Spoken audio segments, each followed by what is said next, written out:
নমস্কার বাচ্চারা, আজকে আমরা জীববিজ্ঞানের একটা খুব জরুরি বিষয় নিয়ে আলোচনা করব, নাইট্রোজেন চক্র। তোমাদের WBCS, SSC বা RRBর মতো পরীক্ষার জন্য এই অংশটা থেকে কিন্তু প্রায় প্রশ্ন আসে। চলো খুব সহজ করে পুরোটা ধাপে ধাপে বুঝে নিই। এবার একটু মন দিয়ে ভাবো তো, আমাদের চারপাশের বাতাসে এত নাইট্রোজেন থাকা সত্ত্বেও গাছ বা আমরা মানে প্রাণীরা কেন সরাসরি তাকে গ্রহণ করতে পারি না? আসল কারণটা হলো বায়ুর নাইট্রোজেন অণুতে দুটো পরমাণু খুব শক্তিশালী একটা বাঁধন, যাকে বলে ত্রিবন্ধন বা ট্রিপল বন্ড, সেটা দিয়ে একে অপরের সাথে জুড়ে থাকে। এই বাঁধনটা ভাঙা ভীষণ কঠিন। তাহলে এই নাইট্রোজেন কিভাবে আমাদের শরীরে আসে, গাছ কিভাবে পায়? উত্তরটাই হলো নাইট্রোজেন চক্র। এই চক্রের মাধ্যমেই বায়ুর নাইট্রোজেন ভেঙে আমাদের ব্যবহারের যোগ্য হয়ে ওঠে। তাহলে চলো চক্রের একেবারে শুরুতে যাই। প্রথমে আমরা দেখব কিভাবে বায়ুর এই নিষ্ক্রিয় গ্যাসীয় নাইট্রোজেন মাটিতে এমন একটা রূপে আসে যা জীবজগৎ ব্যবহার করতে পারে। দেখো বাচ্চারা, এই প্রথম ধাপটির নাম হল নাইট্রোজেন ফিক্সেশন।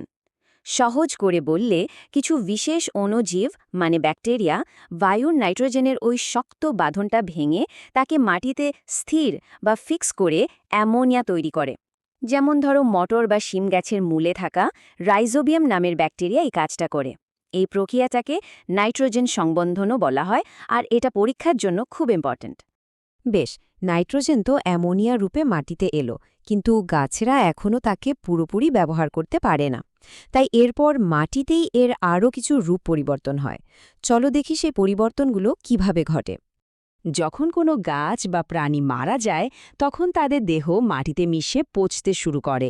এই পচনের সময় বিভিন্ন ব্যাকটেরিয়া ও ছত্রাকের মতো অণুজীব সেই মৃতদেহের প্রোটিন বা নিউক্লিক অ্যাসিডকে ভেঙে আবার অ্যামোনিয়া তৈরি করে।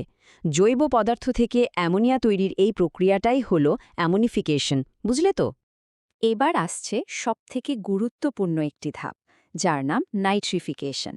এই ধাপে মাটিতে থাকা অ্যামোনিয়া এমন একটি রূপে রূপান্তরিত হয় যা গাছেরা খুব ভালোবাসে। বলতে পারো, এই ধাপটা ছাড়া গাছেরা নাইট্রোজেন ব্যবহারই করতে পারত না। লক্ষ্য করো, এই প্রক্রিয়াটা মূলত দুটো ধাপে সম্পন্ন হয়। প্রথমে অ্যামোনিয়া জারিত হয়ে তৈরি করে নাইট্রাইট, আর তারপর সেই নাইট্রাইট আরও জারিত হয়ে তৈরি হয় নাইট্রেট। এই নাইট্রেটটাই হলো সেই ফাইনাল প্রোডাক্ট যা গাছেরা মাটি থেকে মূলের মাধ্যমে খুব সহজে শোষণ করতে পারে। আর এই পুরো রূপান্তরের কাজটা যে বিশেষ ব্যাকটেরিয়া গোষ্ঠী করে, তাদের বলা হয় নাইট্রোব্যাকটেরিয়া।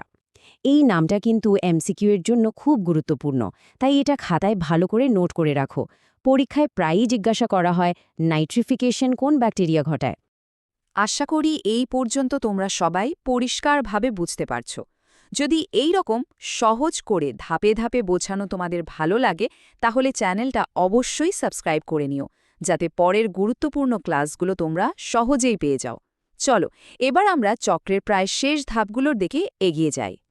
এখন মাটিতে নাইট্রোজেন এমন একটা রূপে তৈরি হয়ে গেছে যা গাছেরা সহজেই গ্রহণ করতে পারে। এবার দেখব গাছেরা কিভাবে এটা ব্যবহার করে আর বাকি নাইট্রোজেনটারই বা কী হয়। এবার যে পয়েন্টটা বলছি, সেটা এই পুরো টপিকের সবচেয়ে গুরুত্বপূর্ণ প্রশ্নগুলির মধ্যে একটা। পরীক্ষার বারবার জিজ্ঞাসা করা হয়, উদ্ভিদ মাটি থেকে কোন রূপে নাইট্রোজেন শোষণ করে? উত্তর হলো নাইট্রেট। এটা একদম ভুল করবে না, ভালো করে মাথায় গেঁথে নাও, নাইট্রেট। সব নাইট্রেট তো আর গাছ ব্যবহার করে না, তাই না? মাটিতে যে অতিরিক্ত নাইট্রেট পড়ে থাকে, তাকে কিছু অন্য ধরনের ব্যাকটেরিয়া আবার ভেঙে দেয়। এই প্রক্রিয়ায় আবদ্ধ নাইট্রোজেন গ্যাস হয়ে বায়ুমণ্ডলে ফিরে যায়। একেই বলে ডিনাইট্রিফিকেশন, অর্থাৎ এটা নাইট্রিফিকেশন প্রক্রিয়ার ঠিক উল্টো একটা ঘটনা। আর এই কাজটি করে ডিনাইট্রিফাইং ব্যাকটেরিয়া, যার একটা খুব ভালো উদাহরণ হলো সিউডোমোনাস। এই ব্যাকটেরিয়ার নামটাও পরীক্ষার জন্য খুব জরুরি, এটাও মনে রাখতে হবে। তাহলে পুরো বিষয়টা একবার গুছিয়ে নিই। দেখো, এই হলো সম্পূর্ণ নাইট্রোজেন চক্র। প্রথমে নাইট্রোজেন ফিক্সেশনের মাধ্যমে বাতাস থেকে মাটিতে, তারপর অ্যামোনিফিকেশন ও নাইট্রিফিকেশন হয়ে গাছেদের ব্যবহারের যোগ্য হওয়া, এবং শেষে ডিনাইট্রিফিকেশনের মাধ্যমে আবার বায়ুমণ্ডলে ফিরে যাওয়া। কি সুন্দর একটা ভারসাম্য, তাই না? পরীক্ষার আগে শেষ মুহূর্তের প্রস্তুতির জন্য শুধু এই 3টে পয়েন্ট মনে রাখলেই দেখবে অনেকগুলো MCQর উত্তর করতে পারছো। উদ্ভিদ নাইট্রেট গ্রহণ করে, নাইট্রিফিকেশন করে নাইট্রোব্যাকটেরিয়া, আর ডিনাইট্রিফিকেশন করে সিউডোমোনাস। খুব ভালো, এটা ভালো করে নোট করে নাও।